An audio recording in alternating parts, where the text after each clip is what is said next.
வணக்கம். ஸீ தமிழில் ஒளிபரப்பாகிட்டு வர்ற சரிகமப ரிஜம் சீசன் 4ல் இன்றைக்கி நம்ம திவினேஷ் பாடி முடிச்சிருக்காருங்க. சூப்பரான பாடல் தாங்க அவர் பாடியிருக்காரு. காலங்களில் அவள் வசந்தம், கலைகளிலே அவள் ஓவியம், இந்த பாடல் தாங்க நம்ம தினேஷ் நீ பாடி முடிச்சிட்டாருங்க. இன்றைக்கி நம்ம திவினேஷ் பாட முதல்லையே அவருக்கு கார்த்திக் சார் தான் விஷ் பண்ணுறாரு.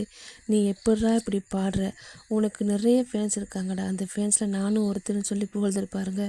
அதுலேயும் நீ கண் போன போக்கிலே கால் போகலாமா, அந்த பாடல் அற்புதமாக பாடியிருக்க. ஆனால் என்னால் அதை பார்க்க முடியல. ஆனால் அதை ஸ்ரீனிசார் காட்டினாரு. சூப்பராக பாடியிருக்க, அமேசிங்காக இருக்குதுன்னு சொல்லியிருப்பாருங்க. அதோட இன்றைக்கி நம்ம திவினேஷ் இது வரைக்கும் பாடாத பாடலுங்க, ரொம்ப அற்புதமாக பாடியிருக்காரு. இது வரைக்கும் நம்ம திவினேஷ் பாடின பாட்டு எல்லாமே தத்துவ பாடல்களாக தான் இருக்கும். ஆனால் இன்றைக்கி நம்ம திவினேஷ் முதல் முறையாக காதல் பாடல் எடுத்து பாடியிருக்காருங்க. ரொம்ப அழகாக பாடி அசத்திட்டாருங்க.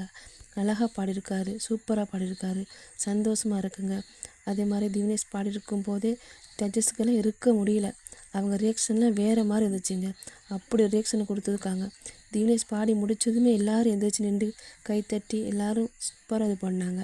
அதே மாதிரி நளினி மேடம் நல்லா ட்ரைனிங் கொடுத்துருக்காங்க. நம்ம திவினேஷுக்கு சூப்பராக ட்ரைனிங் கொடுத்துருக்காங்க. அவங்கள பாராட்டி ஆகணுங்க. அதோட முதலாவதாக நம்ம அர்ச்சனா மேடம் கேட்குறாங்க, ஸ்னேகன் சார் தான் கேட்குறாங்க, சார் நீங்கள் முதலாவது கமெண்ட் சொல்லுங்கள் அப்படின்னு கேட்குறாங்க.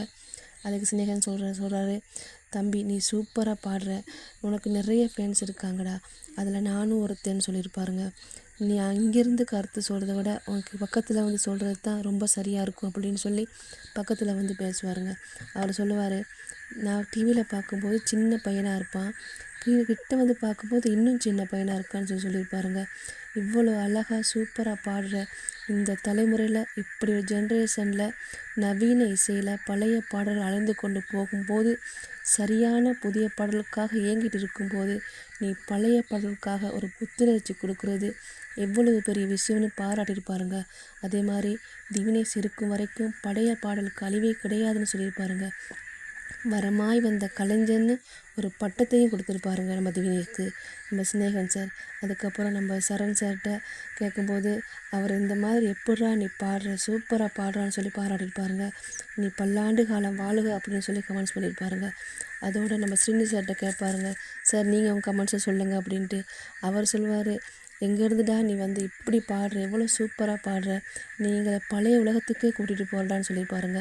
கண்ணதாசன் ஐயா, எம்எஸ்வி ஐயா, டிஎம்எஸ் ஐயா எல்லாரையும் வாரம் பார்க்க வச்சுக்கிட்டே இருக்கடான்னு சொல்லியிருப்பாருங்க. அவர் சொல்லுவார், எனக்கு 85 வயசாக இருக்கும்போதும் நீ பாடுறதை நான் கேட்கணும், அது எனக்கு ஆசை அப்படின்னு சொல்லியிருப்பாருங்க.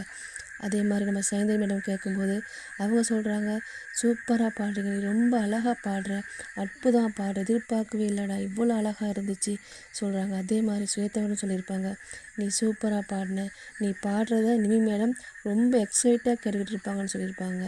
ட்ரைனிங் அவங்க தான் கொடுத்துருக்காங்க, சூப்பராக ட்ரைனிங் கொடுத்துருக்காங்கன்னு சொல்லி அவங்களையும் பாராட்டியிருப்பாங்க. அதோட சூப்பரான கமெண்ட்ஸ் எல்லாம் சொல்லியிருப்பாங்க.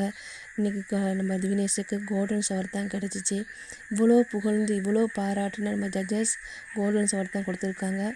பட் ப்ளட்டினம் கொடுத்துருக்கலாம். இது என்னுடைய ஆசை, நான் நினச்சது. நீங்கள் என்ன நினைக்கிறீங்க, உங்கள் கருத்து என்னன்னு சொல்லி கீழே வந்து கமெண்ட்ஸ் பண்ணுங்கள்.